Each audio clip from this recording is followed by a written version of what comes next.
আমাদের সঙ্গে আছেন বাংলাদেশ জামায়াত ইসলামের সহকারী সেক্রেটারি জেনারেল হামিদুর রহমান আজাদ। আজাদ ভাই, আপনাকে স্বাগত ভোটের ট্রেনে। আপনার কাছে যাই, এইখানে এই কালো টাকা নিয়ে একটা প্রশ্ন আসছে। সেই জায়গায় মানে বিশ্লেষকরা যেটি বলেন যে কোনো নির্বাচন কালো টাকার বাইরে হয় না এই দেশে। বিভিন্ন পলিটিক্যাল পার্টিসগুলোকে মানে সরকার দলকেও এই যারা কালো টাকা উৎপাদন করে তারা টাকা দেয়, আবার বিরোধী দলে যারা থাকে তাদেরকেও টাকা দেয়। মানে জামাতের এখানে অবস্থানটা কি হবে? আর যে প্রশ্নটা সালাম ভাইকে করছিলাম আপনাকে একটু করি, সেটা হলো যে মানুষ বলছে যে পাল্টাপাল্টি সমাবেশ, মোটরসাইকেল শোডাউন, এগুলো তারা চায় না নির্বাচনে, এবং এগুলো কিন্তু আচরণবিধিতে আছে যে করা যাবে না। কি বলবেন? জি, আসসালামু আলাইকুম।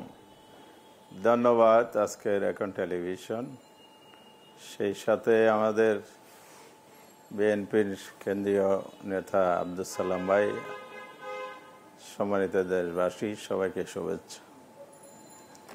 জি সালাম ভাই, জি থ্যাংক ইউ সালাম ভাই। তো আজকে আমি সালাম ভাই যে বিষয়টা বলেছেন শুরুতে, আমি সেই বিষয়টির অবতারণা করতে চাই।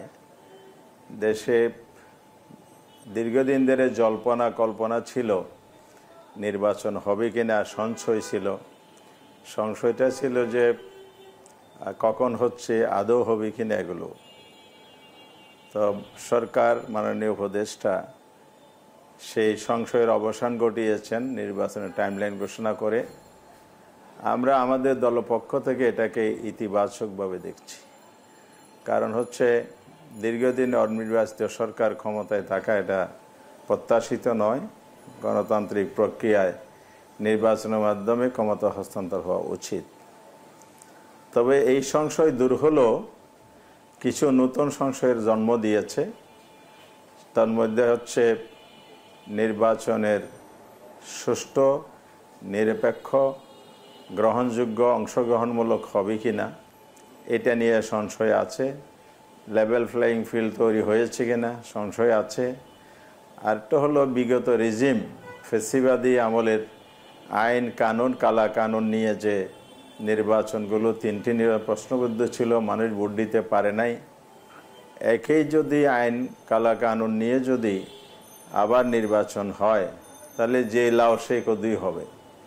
এজন্য ঐক্যমত কমিশনের মাধ্যমে দুই পর্বে যে সংস্কার হয়েছে, সেই সংস্কারের ভিত্তিতেই যেন নির্বাচনটা হয়। তার জন্য অবশ্যই এটা লিগ্যাল ফ্রেমের মধ্যে আসতে হবে। লিগ্যাল ফ্রেমের মধ্যে যদি আসে, তাহলে এই সরকার যদি সেটার ভিত্তিতে ইলেকশনটা করে, তাহলে নির্বাচনী পদ্ধতির মধ্যে যে কালিমা ছিল এটা দূর হবে, সুষ্ঠু নির্বাচন এগিয়ে যাবে। আপনি বলছেন যে লিগ্যাল ফ্রেমের মধ্যে আসতে হবে, ওই আইনি ফ্রেমটা আসলে কি, মানে ওইটা কি স্পষ্ট করবেন? মানে লিগ্যাল ফ্রেম মানে এখন যেভাবে এই যে ধরেন ডিসেম্বরের দিকেই হয়তো তফসিল ঘোষণা হবে, মানে আপনারা আর কি চাচ্ছেন? আমরা তিনটা প্রস্তাব দিয়েছি। একটা হলো LFO, legal frame of order 1970, যেটার ভিত্তিতে 70-এর নির্বাচন হয়েছিল এবং নির্বাচিত সেই পার্লামেন্টেই গণপরিষদে 1972 সালের স্বাধীনোত্তর বাংলাদেশের সংবিধান রচনা করেছিল, সংবিধান অনুমোদন করেছিল। সেকেন্ড হলো শহীদ প্রেসিডেন্ট জিয়াউর রহমান প্রধান সামরিক প্রশাসক থেকে প্রেসিডেন্ট যখন তিনি অধিষ্ঠিত হয়েছিলেন, সেটা গণভোটের মাধ্যমে পাবলিক অপিনিয়ন নিয়ে তিনি প্রেসিডেন্ট হয়েছিলেন। তাহলে 3 নম্বর হচ্ছে অধ্যাদেশ জারির মাধ্যমে। তা আমরা এই তিনটার যে কোনো একটা যদি এখানে আমরা অনুসরণ করি, তাহলে আইনি প্রক্রিয়ার মধ্যেই কিন্তু জুলাই সনদটা প্রণীত হবে, এই সরকারের আমলেই কার্যকর হবে। আর এটা যদি আমরা পরবর্তী পার্লামেন্টের কথা বলি, এটাও একটা আইনি প্রক্রিয়া। কারণ লিগ্যাল ফ্রেমওয়ার্কের মাধ্যমে হলেও এটা পার্লামেন্টে পরবর্তী সময় অনুমোদন হবে। অধ্যাদেশ হলো, গণভোট হলো, এই কার্যক্রম এই সরকারে এক বছরের যে অনেক অধ্যাদেশ হয়েছে, এই সব কিছু কিন্তু পার্লামেন্টে যাবে।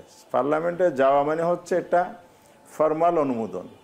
কিন্তু পার্লামেন্ট যেহেতু এখন নাই, পার্লামেন্টের অবর্তমানে এই প্রক্রিয়াগুলো অনুসরণ করে লিগ্যাল ফ্রেমওয়ার্কের মধ্যে আসতে পারে, তাহলে নির্বাচনটা সুষ্ঠু হবে এবং কালা কানুন যেগুলো করে গিয়েছিল এগুলো আমাদের নির্বাচন পরিচালনা সরকার পরিচালনার জায়গা থেকে দূরীভূত হয়ে যাবে। আরেকটা পদ্ধতি আমরা বলেছিলাম সুষ্ঠু নির্বাচনের জন্য পিআর পদ্ধতি, প্রফেশনেট, যেটা আমরা রিপ্রেজেন্টেশন বলেছি, সেই জায়গায় যদি আসি তাহলে এখানে কালো টাকার কথা যে আমাদের সালাম ভাই বললেন, আসন ভিত্তিক নির্বাচনে এই কালো টাকার সুযোগটা বেশি। প্রতিদ্বন্দ্বিতা করতে গিয়ে সন্ত্রাস হয়, কেন্দ্র দখল হয়, মানুষ মারা যায়, খুন হয়। জি জি জি, আজাদ ভাই আমরা